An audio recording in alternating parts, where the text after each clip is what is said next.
Welcome back, and you're still with Nile Cruise on Nile TV. Well, just as life rose from the waters, the seeds of civilization were first sown along the banks of the Nile. This mighty river, which flows north from the heart of Africa to the Mediterranean Sea, nourished the growth of the pharaonic kingdom. The ancient Egyptian civilization has captured the imagination of many people in different times and from different philosophical viewpoints, and some fairly incredible claims that have been made regarding their origins and the extent of their knowledge. Well, joining us today to see all of this and to talk more about ancient Egypt is Dr. Nabil Tawfiq. Welcome, Dr. Nabil. Thank you so much for joining us, a professor of civilization and history. Thank you very much. Thank you very much for joining us. Let's start with the first question. And in your opinion, what are some of the mysteries of the ancient Egyptian that still remain a secret to us in spite of the modern technology and despite the various discoveries that Egypt has witnessed the past period? Okay, just before we begin, let me just correct a little something.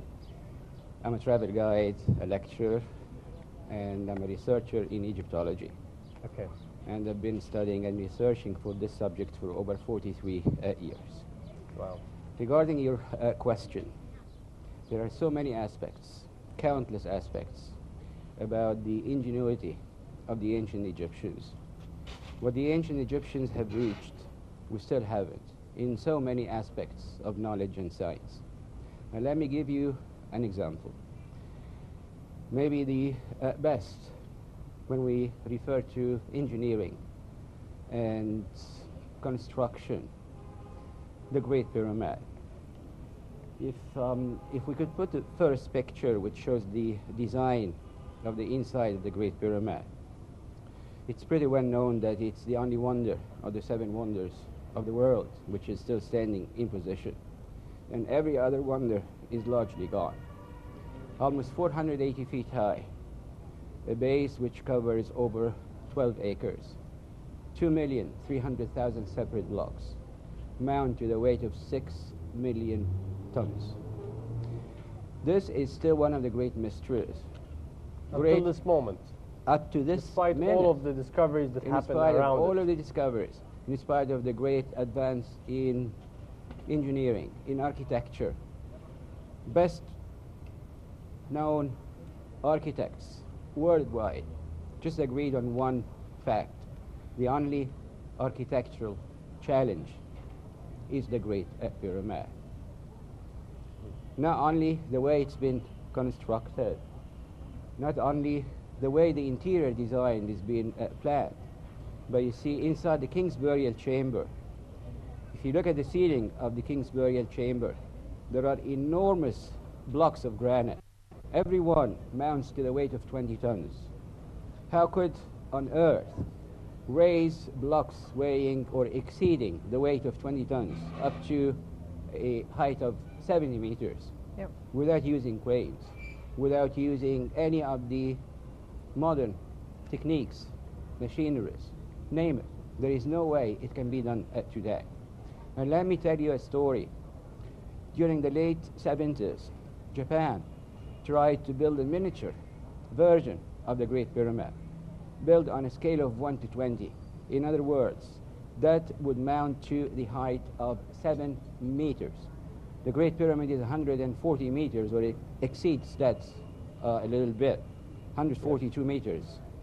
So they designed a mimicked rather, the Great Pyramid. 7 meters tall. They used machinery, of course, to cut the blocks, used laser beams to cut through the blocks, just to mimic the design of the interior plan. If we could show on the monitor picture number 1, which shows the design of the Great Pyramid, so our viewers would know. It's coming. It's going to be on in a second. In any case, the Japanese. It's actually being shown at the moment right now. Okay. Yeah. Okay. They wanted to build a miniature version of the Great Pyramid, 7 meters tall or high, and used I'm sorry, Doctor, where was that, Mr. That during was the late in 70s. Japan? You were saying the mimic was done? Or in Egypt. In Egypt, yes. Here. Okay. Probably about 4 or 5 miles from the okay. Great Pyramid at Giza. And they did it, and it stood 7 meters tall. Few weeks later, it simply crumbled to collapsed? ground. Oh, wow. The whole thing collapsed. Because I was going to ask you, where is it? It's not there anymore. Naturally, after such an incident took place, they had to remove all of the blocks, and they Yeah. went back home, just emphasizing on the ingenuity of the ancient Egyptian architect Well, and exactly. designer. And That's this is why telling it's a wonder.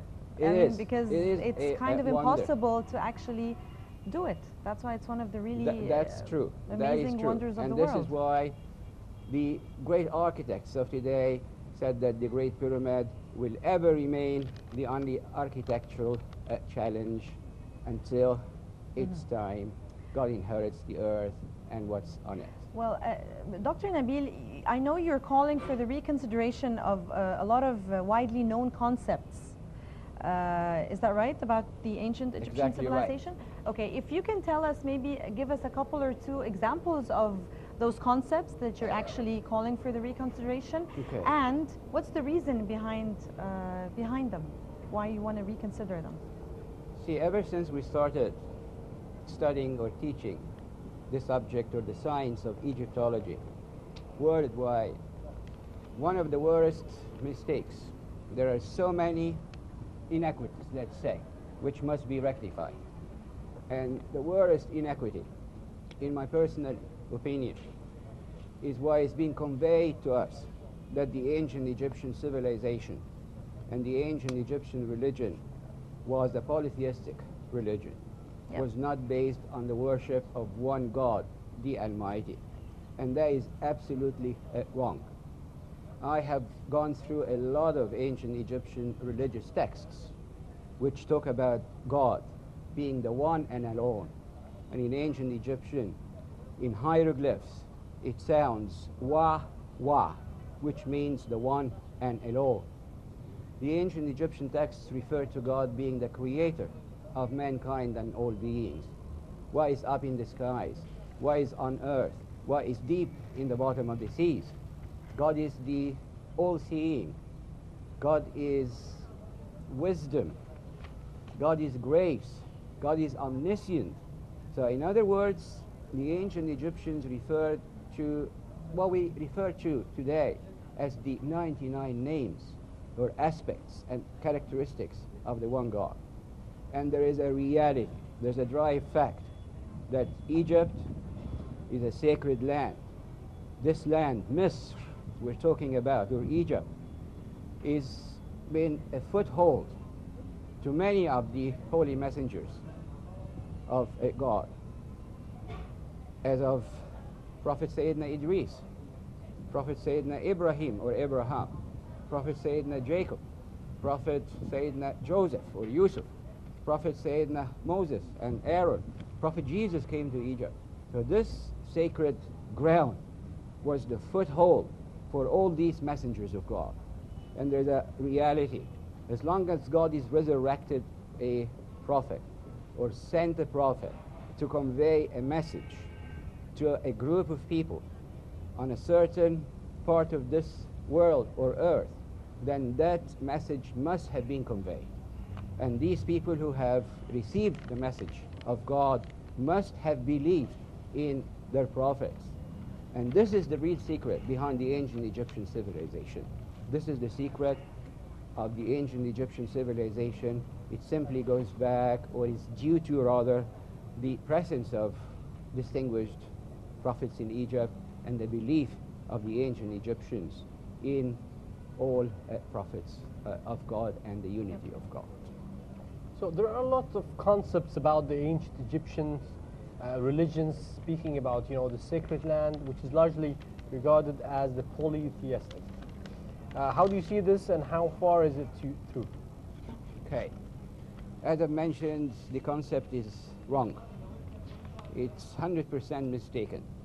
And this is simply perversion. And the reason would go back to the early time of the Greeks. As you know, Alexander invaded Egypt back in 332 before Christ. Shortly after he paid a visit to Memphis, he continued on to consult the famous oracle, known as the Oracle of Amen Zeus, over the oasis of Siwa. There inside, He went into the sanctuary, or the Holy of Holies, and he asked many questions. Maybe for now the most two important questions. First was, shall I have dominion over the earth, all over the earth? And the answer he received was yes. Second question was, have I punished all the murderers of my father Philip II? And the answer he received was, no mortal man can kill thy father, because thy father is Amen. Behind the sanctuary screen, there was an ancient Egyptian priest, according to the story, hiding himself behind and answering all these questions to Alexander. And from that answer, specifically that one, no mortal man can kill thy father, because thy father is Amen, he could just get the idea. The ancient Egyptian priest was trying to convince Alexander that he's the son of an Egyptian god. Confirming this, shortly afterwards, Alexander it's well known that he sent a letter to his mother Olympus, addressing himself Alexander, the son of Amenzus. 9 years later, when he died of fever in Babylon, in 323 before Christ, Egypt was divided, and one of his army generals, the empire actually, the empire was divided amongst his army generals, and Ptolemy I took over Egypt. He became the king of Egypt, and the first of a series of kings, mounting to 13 of them. Everyone is called a Ptolemy. He was an intelligent person, and he realized that religion, from the very beginning of history, was an important issue. So one thing he tried to do is to equate between the Egyptian divine aspects, names and characteristics of the one God.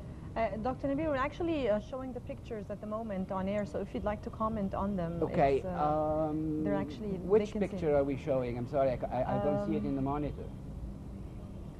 I won't be able to tell either because I can't see it too, but maybe if you want to have like you can go on and sort of a general overview, or keep going as you like. The reason which led to this misconception and this perversion is that they tried to equate between the divine aspects, names and characteristics of the one God the ancient Egyptians believed from the beginning of time, and the Greek gods and goddesses back at the time. It's well known that Greece back at the time had polytheism. They worshipped many gods and goddesses. So rather than describing, say, Horus or Ra, the sun, as a symbol of illumination, as a basic and the main source of life, they refer to Ra as the Greek Apollo or Apollino, the Greek sun god. They described Isis and Hathor, or rather equated between Isis and Hathor and Aphrodite or Aphrodite. Asclepius, the Greek god of medicine, became equated to the Egyptian Imhotep, and that was the beginning of that terrible mistake. We went on the footsteps of everything which was conveyed to us, first written by the early Greeks, and then all of those who just went on their footsteps. While the reality is that the ancient Egyptian religion was a monotheistic religion. Yeah. Well, Doctor, let me move on to a totally, another aspect. What is the real meaning of the word Pharaoh? Thank you for asking that question. Pharaoh, as a word in Arabic, refers to every tyrant. When we read about the Quran, and we read about the story of Prophet Moses in the Quran, and we see how the Quran describes that king during the time of Prophet Moses, who was being referred to as a pharaoh. He killed women, enslaved children, told them that he knows not any deity but himself. So this is actually what it means, the word Pharaoh or Pharaoh in Arabic. It's said that the word is being derived from an ancient Egyptian number of words. The word Pharaoh comes from Per'a. Per in ancient Egyptian means a house or a palace, and A means great. So Per'a means the great palace or the great house, as a reference to he who dwells in that great place. Per'a was derived to become Pharaoh.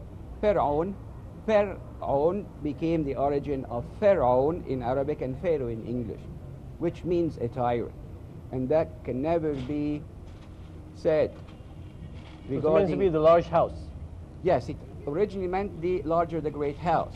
But when we talk about this means Egypt, or is it, what does it mean? The Egypt, which house? The house of the king. Okay. So he who lives in that great place is a reference to the king of ancient Egypt. Okay. But we shouldn't describe or address all kings of ancient Egypt as pharaohs, since that word we know by now that it's a terrible word and it means a tyrant.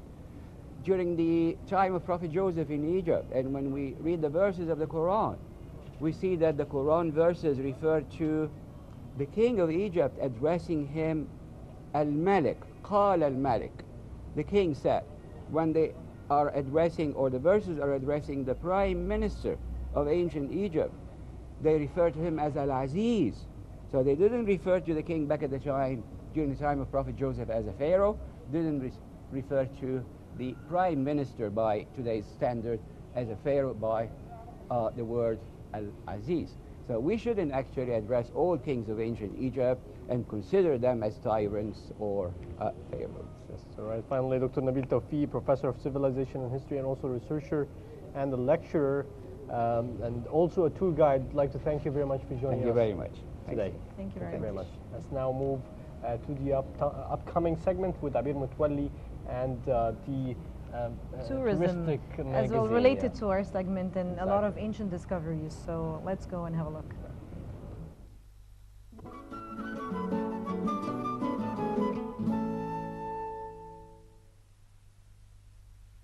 Egypt welcomed back home up to 123 ancient Egyptian